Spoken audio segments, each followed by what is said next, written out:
So the headline is more than £83 million of additional role reimbursement scheme funding went unspent in primary care networks in the financial year for 24-25.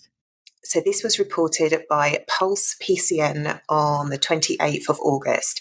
And there is a variety of reasons for this. Midway through last year now, we received notification that newly qualified GPs have been added to the Additional Role Reimbursement Scheme. So we didn't have the full breadth of the year to try to recruit. Another reason, which has been prominent since the introduction of the Additional Role Reimbursement Scheme, is that in some parts of the country, it's really hard to recruit and retain.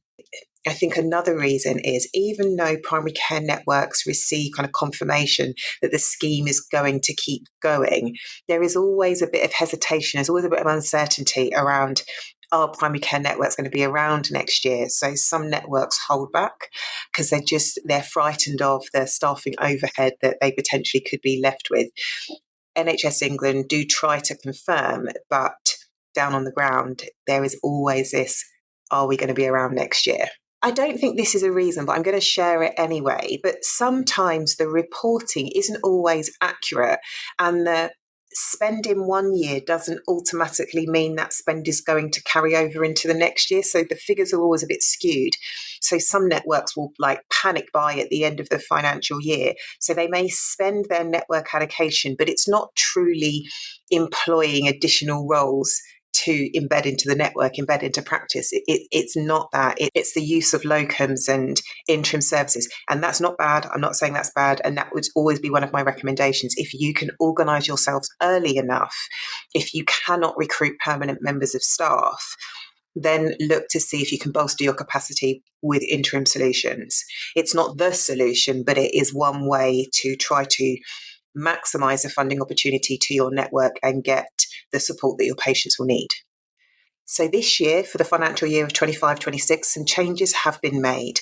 So the ARRS budget has been rolled into the primary care allocation in the ICB. So we received notification that newly qualified GPs were going to remain in the scheme. So for 25-26, we can get a full year of recruitment. Also, the ARRS scheme expanded to include a lot more nurses. And also at the end of July, NHS England released their mid-contract review, which saw an increase to the Additional Role Reimbursement Scheme, which has been backdated to the 1st of April, an increase in the enhanced access payment. And I know people will say it is not good enough, it is not enough. I obviously don't make the rules, so I'm just sharing. But I will say, I believe that typically when primary care networks get a contract revision, that tends to happen in the autumn, around October. Now, this year, they brought it forward to the end of July. So that gives us a few more months to try to maximise the spend. Okay, so, we're not in December trying to panic buy and then, you can't. So I think they have made some changes. I think the changes are always a result of them listening to general practice leaders. And they are, don't want to say it, I want to believe they're doing the best with what they've got. Call me naive. But so those changes have been made. All that being said, I do advise networks kind of learning from the past. If you want to truly maximise all of your spend, then do so. But do so with the knowledge that if the annual kind of cost of living percentage increases, how are you going to fund that if you go to the top? And there's other money that you could use, but just have that scenario planning, just run that through. And this should be business as usual now. I don't think there's anything wrong. And I think it is sensible to strategically underspend versus just not spend it. So if you strategically underspend, and because you've weighed up the pros and cons and the potential for 26, 27, I think that's fine. That's absolutely fine. I think that's good business sense. And the other thing, and I do feel really passionate about this, and those of you that know me will know I'm like a broken record.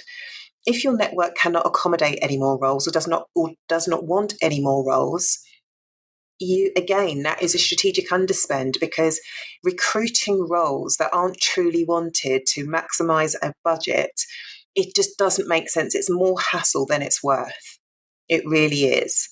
But I think go through it. There are creative ways that you can meet the funding criteria, utilize the funding. There are an army of providers waiting for your call.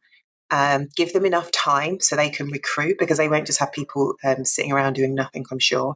And also think about those third sector organisations and community partners where there is the opportunity for you to do something quite creative. So I hope that gives you a little bit of food for thought, and I hope that this is helpful.